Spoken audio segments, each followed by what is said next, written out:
Hello আমার family members, তো তোমরা সবাই কেমন আছো? আমিও খুব ভালো আছি। আর রেডি হয়ে বেরিয়ে গেছি। দেখো আমাকে কেমন লাগছে। তো আমরা সবাই মিলে বসে আছি গাড়িতে।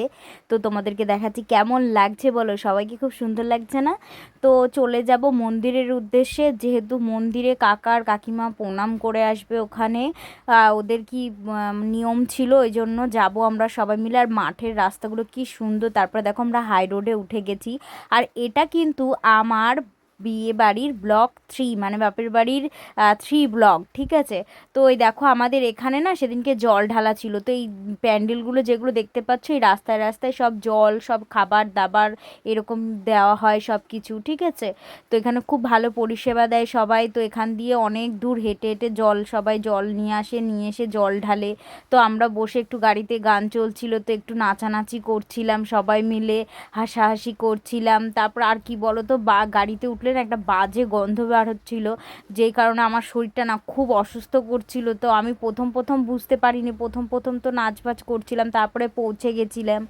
আর এখানে একটা মন্দির ছিল, ওই মন্দিরটাও তোমাদেরকে একটু দেখাচ্ছিলাম। তারপরে দেখো কাকাকে নামানো হচ্ছিল, কি নিয়ম কানুন করতে হয় সেগুলো করছিল, করে নামিয়েছে। তারপরে মা গিয়েছে, ব্যাস কাকিমণি দেখে নিয়েছে। তারপরে কাকিমণি তো অনেক আদর করছিল মাকে, গল্প টল্প করছিল। তারপর আমিও তোমাদেরকে দেখাচ্ছি, ওখানে আর একটাও বিয়ে হচ্ছিল আর কি, ওনারাও বিয়ে করতে এসেছে। তো আমি ওনাদেরকে দেখাচ্ছিলাম। তো মন্দিরটা কত সুন্দর। তারপরে কাকিমণিকে দেখো হেব্বি লাগছে, তাই না বলো?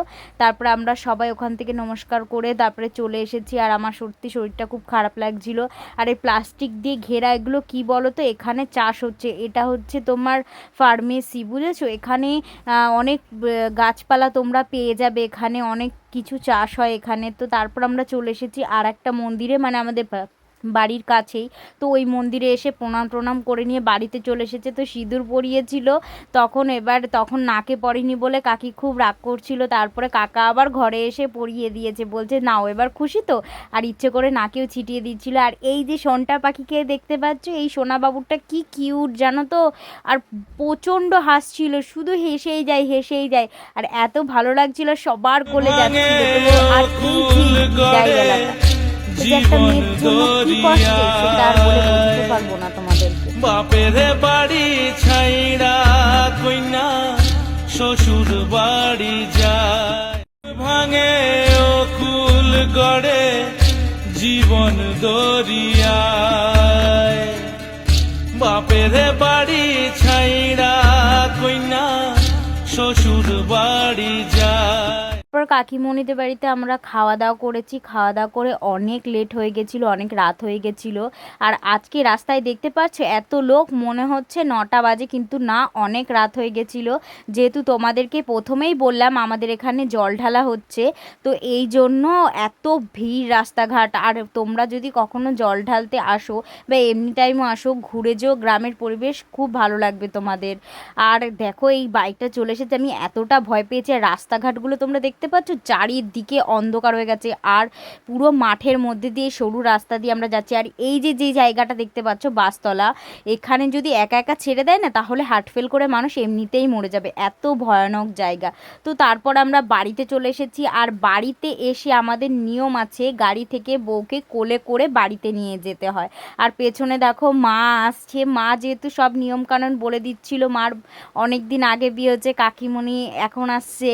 তো মায়ের খুব খুশি হচ্ছে যে মা এতদিন বাড়ির বউ ছিল, বড় বউ ছিল, এবার দায়িত্ব অনেক কিছু আর দায়িত্ব তো থাকবেই মার। তারপরে ঠাম্মাকে ডাকছিল মা, ঠাম্মা চলে এসেছে। ঠাম্মা চলে এসে কাকা আর কাকিমণিকে একটু আশীর্বাদ করে দিচ্ছিল। আরও কি কি নিয়ম ছিল সেগুলো করতে হচ্ছিল, তো করে দিয়েছে। তারপরে দুধে আলতা পা দিয়ে ঘরে ঢুকতে হয়, ঘরে ঢুকেছে। আর এই দেখো এটা আমার বড়দাদুকে এর খুব শরীর খারাপ। তো তোমরা সবাই একটু ঠাকুরের কাছে প্রার্থনা করো। তারপরে দুধ উতলানো দেখতে হয়, তারপরে ঠাম্মা কি কি রান্না করেছে সেগুলো দেখাতে হয়।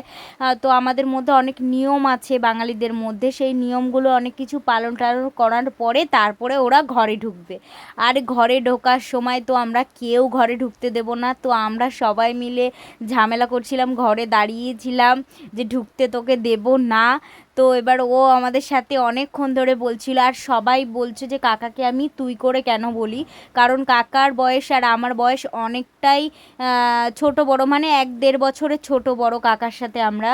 তো ওই জন্য ছোটোবেলা থেকেই কাকাকে আমরা তুই তুই করে বলি। তো এটা কেউ কিছু মনে করবে না। এটা আমরা এরকমই বলি।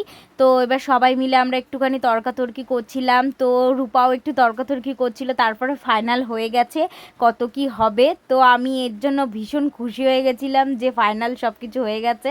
তারপরে ফাইনাল হওয়ার পরে আমার মুখের হাসিটা তোমরা একবার জাস্ট দেখে নাও, আমি একটু হাসছিলাম কিন্তু দেখা যায়নি, আমাকে ক্যামেরাটা উঁচু করে ধরেছিলাম। তো ফাইনাল হয়ে যাওয়ার পরে এবার কাকাকে বলছিলাম এবার তুই ঘরে ঢুকতে পারবি, না হলে ওখানেই দাঁড়িয়ে থাকবি। তো তোমরা এরকম কে কে করেছো জানিও, আর এখানেই বিদায় নিচ্ছি, অন্য একটা ব্লগের সাথে তোমাদের সাথে দেখা হবে। টাটা।